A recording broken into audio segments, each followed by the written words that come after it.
Hi guys, ഇന്നൊരു അവധി ദിവസമായിരുന്നു. കാരണം നമ്മുടെ നാടിനെ ഇനി 5 വർഷം ആര് ഭരിക്കുമെന്നുള്ള തീരുമാനമെടുക്കുന്ന വോട്ടിംഗ് ഡേ ആയിരുന്നു. അതുകൊണ്ട് തന്നെ രാവിലത്തെ വോട്ടിംഗ് ഒക്കെ കഴിഞ്ഞ് ഞാൻ ഒരു ചെറിയ യാത്ര പുറപ്പെട്ടു. ഈ യാത്ര എങ്ങോട്ടാണെന്ന് ചോദിച്ചാൽ കോതമംഗലത്തിനടുത്തുള്ള ഭൂതത്താൻകെട്ട് ബാരേജിലേട്ടായിരുന്നു എൻ്റെ യാത്ര. വേനൽ മഴയെല്ലാം പെയ്ത് ഭൂമി നല്ല പച്ചപ്പാർന്നു വരുന്ന ടൈമാണിപ്പോൾ.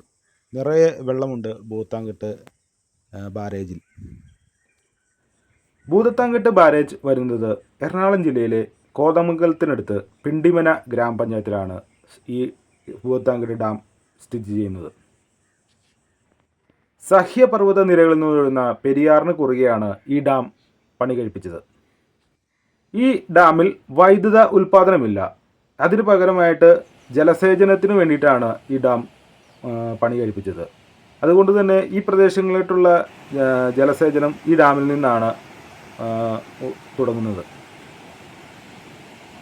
വർഷകാലത്തിൽ ഈ ഭൂതത്താൻകെട്ട് ഡാമിൻ്റെ മുഴുവൻ ഷട്ടറുകളും തുറന്നു വയ്ക്കാറുണ്ട്.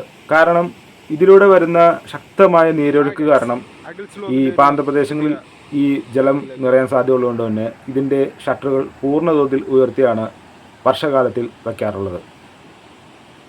ഈ ഭൂതത്താൻകെട്ട് ഡാമിനോട് ചേർന്ന് തന്നെ പുതിയതായൊരു പാലം പണി കഴിപ്പിച്ചിട്ടുണ്ട്. നേരത്തെ ഈ പാലത്തിലൂടെ ഡാമിൻ്റെ മുകളിലൂടെയായിരുന്നു ഈ അങ്ങോട്ടുള്ള യാത്ര. ഇപ്പോൾ ഈ ഡാമിന് ബലക്ഷയമുള്ളതുകൊണ്ട് തന്നെ പുതിയതായിട്ടൊരു പാലം കൂടി നിർമ്മിച്ചിട്ടുണ്ട്. ആ പാലത്തിൽ നിന്നുള്ള ദൃശ്യങ്ങളാണ് നിങ്ങൾ കാണുന്നത്. ഭൂതത്താൻകെട്ട് ഡാമിൻ്റെ പൂർണ്ണമായ ദൃശ്യങ്ങൾ നമുക്ക് ആ പാലത്തിൽ നിന്നും കാണാൻ കഴിയും. നല്ല ഭംഗിയുള്ള ദൃശ്യങ്ങളാണ് നമുക്ക് കാണാൻ സാധിക്കുന്നത്. നിരവധി വിനോദസഞ്ചാരികൾ എത്തുന്ന ഒരു സ്പോട്ടാണ് ഭൂതത്താൻകെട്ട് ഡാം. ഇതിനോടനുബന്ധിച്ച് തന്നെ ബോട്ടിങ്ങും പാർക്കുകളും എല്ലാം ഇവിടെ സജ്ജീകരിച്ചിട്ടുണ്ട്. നിങ്ങൾക്ക് ഒഴിവു സമയങ്ങൾ ചെലവഴിക്കാൻ ഏറ്റവും നല്ലൊരു സ്പോട്ടാണ് ഭൂതത്താൻകെട്ട് ഡാമും പരിസരവും. അതുകൊണ്ട് തന്നെ അവധി ദിവസങ്ങളിൽ നല്ല തിരക്കാണ് ഭൂതത്താൻകെട്ട് ഡാം സന്ദർശിക്കാവുന്ന സഞ്ചാരികളെ കൊണ്ട്.